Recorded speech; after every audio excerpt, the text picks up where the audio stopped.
কুরআনে আল্লাহ এইভাবে বলছেন, আর রহমান আল্লামাল কুরআন।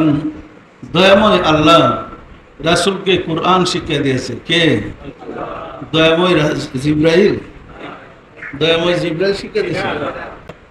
সম্মানিত আশিকের রাসূলের যে বিদ্যাটার এত প্রয়োজন, যে জ্ঞানটা শিক্ষাগত এত জরুরি, যার জন্য 1,24,000 নবী রাসূলুল্লাহ পাঠিয়েছেন, যে বিদ্যার জন্য, যে জ্ঞানটা শিক্ষা দিয়ে বর্তমান বিশ্বের উন্নত বিশ্বের মানুষের জন্য ওই জ্ঞানটার কোনো মূল্য নেই।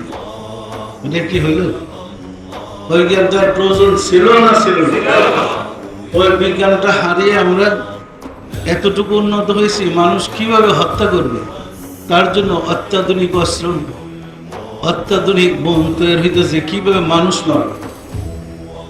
আল্লাহ মানুষ সৃষ্টি করছে বাঁচাবার জন্য, আর জ্ঞান ব্যবহৃত হচ্ছে মানুষ হত্যা করার জন্য। এটা কি জ্ঞানের কাজ হইল? সম্মানিত আশিকের রাসূলেরা, আসলে এলমুল কালবের বিদ্যা, বিদ্যা দুই ভাগে বিভক্ত।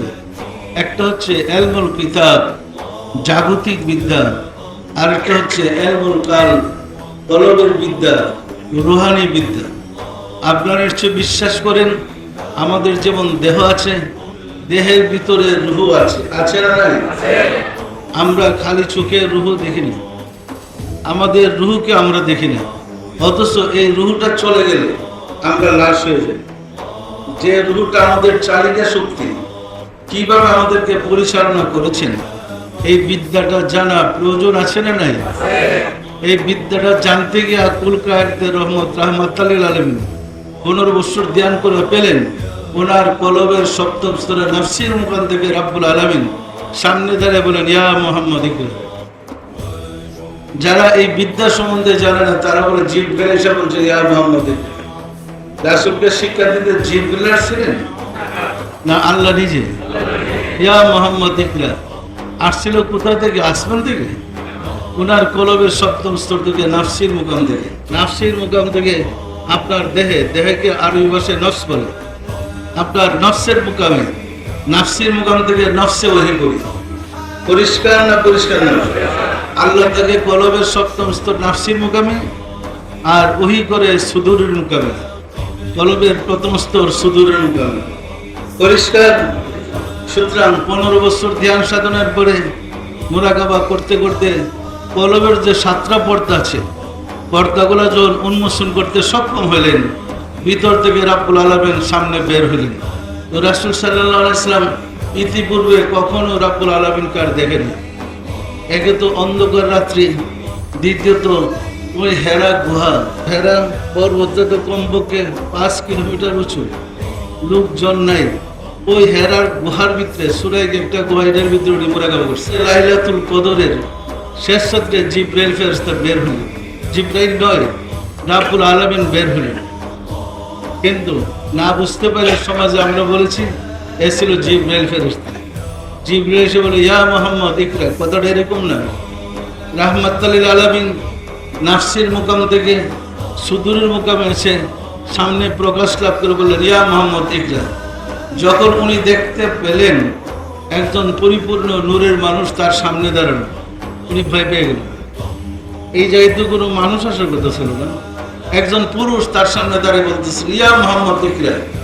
উনি বলেন মা আনা বিকারিন, আমি পড়তে জানি না, আমার পড়ার অভ্যাস নাই। সুতরাং ওই মহামানব রূপে যে রাব্বুল আলামিন সামনে দাঁড়িয়েছিলেন, উনি আবার ওনার সাথে মিশে গেছে। তাকে তো তার ভিতরে নিশ্চয় গিয়ে আবার বেরিয়ে আসলেন। বের হয়ে দাঁড়ায় বলে ইয়া মুহাম্মদ ইকরা। এবারও তিনি বলেন মা আনা বিকারিন, আমি পড়তে অভ্যস্ত নেই, আমি পড়তে জানি না। আবার সিনার সাথে সিনা মিলে আস্তে ভিতরে ঢুকে গেলেন। এরপরে আবার বের হলেন, বের হয়ে বলেন ইয়া মুহাম্মদ ইকরা। এই যে ঘটনাগুলো ঘটছে এটা একটা তাসির আছে, একটা হাল আছে। এই অবস্থায় উনি কাঁপতে কাঁপতে মাটিতে পড়ে গেলেন।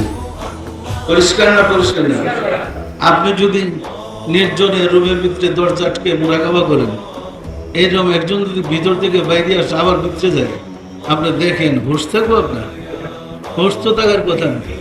এটা যেন কেমনি আমার কিন্তু কাটাকুটা নেই, ভিতরে ঢুকলো কেমনি, আবার ভিতর দিয়ে বাইরে গেল। পরিষ্কার না পরিষ্কার না? কুরআনে আল্লাহ এইভাবে বলছেন, আর রহমান আল্লামাল কুরআন, দয়াময় আল্লাহ রাসূলকে কুরআন শিক্ষা দিয়েছে। কে? দয়াময় জিবরাইল।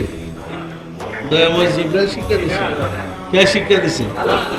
এইভাবে ভিতরে বাইরে গিয়ে আল্লাহ রাসূলকে শিক্ষা দিলেন। পরিষ্কার? রাসূল শিক্ষক হইলেন আল্লাহর শিক্ষা পেয়ে। এই শিক্ষা সর্বশ্রেষ্ঠ শিক্ষা। আফসোস জগতে এই শিক্ষা সম্বন্ধে কোনো ধারণাই নেই। ফলে আমরা তাসাউফ সম্বন্ধে একদম বেমালুম বলে ফেলেছি।